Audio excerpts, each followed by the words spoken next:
Hey there, and welcome to this explainer. If you are starting from absolute square one and thinking, just teach me everything about the GED, well, you are in the exact right place. Today, we're going to take the totally overwhelming prospect of earning your high school equivalency and turn it into a clear, manageable path. And we're tailoring this specifically for busy adults. So, let's get right into it. Look, I get it. Stepping back into a testing environment as a working adult, that can spark some serious anxiety. You've already got a job, you probably got a family, and your schedule is packed.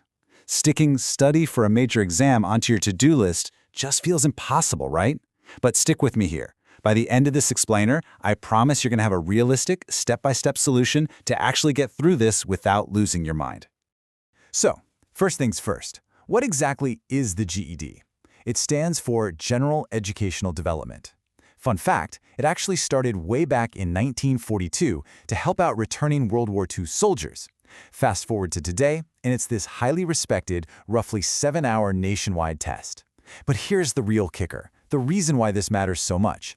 It is accepted by 97% of colleges and workplaces across the US. Honestly, it's basically your golden ticket to career advancement and higher education. Okay, here's our quick roadmap for today. We're going to cover 1. What the GED actually is. 2. The 4 test subjects you'll take. 3. Understanding your scores. 4. Time management for adults. And finally, 5. Your winning study plan. All right, part 1. What is the GED? Let's break down the absolute basics. When you look at the basics side by side, the advantage of the GED becomes incredibly clear. Think about a traditional high school diploma. That takes an estimated 4 years of your life to complete, and you have to juggle all sorts of random electives. But the GED? It takes an estimated 7 hours of testing, spread across just 4 core subjects. You literally don't need 4 years to get your credential. It's a wildly efficient alternative designed completely around your life. Moving on to part 2, the 4 test subjects. You know what they say, you've got to know the beast to slay it. Let's summarize the 4 main topics you'll be studying. First up is mathematical reasoning. Now, don't panic, it strictly focuses on the basics. It's broken down into 45% quantitative problem solving and 55% algebraic problem solving. So we're really just talking about fractions, decimals, basic algebra, and some geometry. Plus, you actually get an on-screen TI-30XS calculator and a formula sheet for almost the entire test. You don't have to memorize complex formulas, you just need to know how to apply them. And hey, if maths just isn't your strong suit, you can always contact Giventutor.com for dedicated classes to get you prepped. Next on the list is Reasoning Through Language Arts, or RLA. This section is heavy on nonfiction texts, making up about 75% of the reading material, which often includes U.S. founding documents. It's really testing your ability to read complex texts closely and grab the main ideas. You'll also do some grammar, and then there's the extended response. That's a 4 to 7 paragraph analytical essay where you'll type out a solid argument using evidence pulled straight from the text they give you. If you want to master those essay skills and reading strategies, absolutely reach out to Giventutor.com for expert classes. Okay, for social studies, check out this weighting. Civics and government make up a massive 50% of the test. The GED is really trying to see if you have a real-world comprehension of historical documents, political systems, and economic data. It is way less about memorizing specific dates and much more about how well you can interpret passages, political cartoons, and graphs. If you need a little help unpacking these historical texts, definitely contact Giventutor.com for classes. Finally, we have science. It's split pretty evenly between life science and physical science at 40% each, with earth and space science wrapping up the final 20%. The absolute most crucial thing to remember here is that science requires basic scientific reasoning and data interpretation. You'll be looking at experiments, charts, and graphs. It does not require deep, rote memorization of advanced physics or chemistry rules. It's all about reasoning through the info they hand you. And as always, for guided practice on interpreting that scientific data, you can contact Giventutor.com. All right, part 3, understanding your scores. Let's talk about the numbers you actually need to aim for.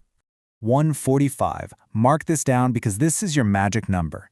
Each of the 4 subjects is scored on a scale from 100 to 200. You need a minimum score of exactly 145 on every single subject to officially pass and earn that high school equivalency credential. But wait, what if you score higher than that?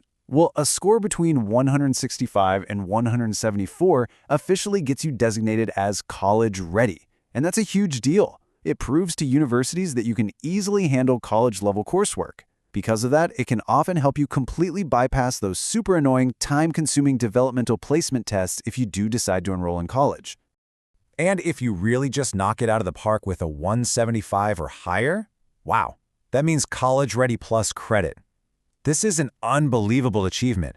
It can actually earn you up to 10 college credit hours right off the bat.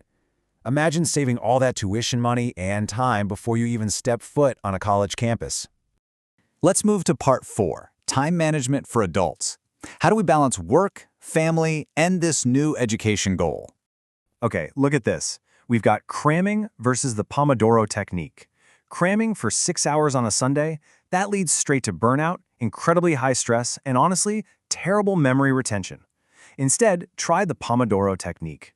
You study in 25-minute hyper-focused intervals and then take a quick 5-minute break. Pair that with active recall, which basically means testing yourself instead of just mindlessly rereading your notes. I promise you, short, distraction-free microsessions absolutely crush marathon cramming when it comes to adult learning.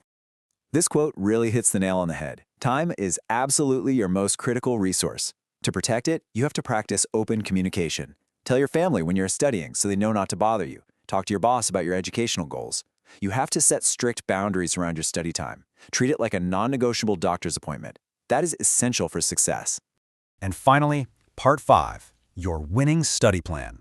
Let's map out 6 weeks to success. Let's see how all this builds into a very realistic, actionable 6-week study schedule, made perfectly for a working adult starting from scratch. Here's the roadmap. Week 1, please don't just study blindly. Take an official GED-ready practice test to figure out exactly where your weak spots are. Weeks 2 and 3, pick just 1 or 2 subjects, let's say math and RLA, and study those for just 60 to 90 minutes a day. Week 4, actually go take the official test for those specific subjects. Pass them, celebrate a little, and then use weeks 5 and 6 to finish the remaining subjects. You build unstoppable momentum by slicing this giant mountain into bite-sized pieces. So I want to leave you with this one thought. 6 weeks from now, where do you want to be? Because you could be holding your GED credential, you could be opening the door to a completely new career, scoring a major promotion, or starting a college degree. Progress always beats perfection. Don't wait around for the perfect time to start because it doesn't exist. So, what is one small step you can take today to kick off this journey? Or need our support? Contact us.